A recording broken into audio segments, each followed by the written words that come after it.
امشي اليوم زعلتون اخوتكم صوت نسمع جبرتون. هذا هو اليوم الذي صنعه الرب، فلنفرح ولنتهلل به.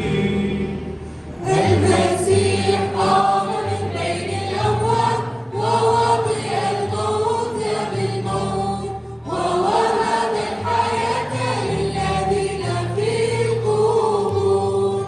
المسيح قام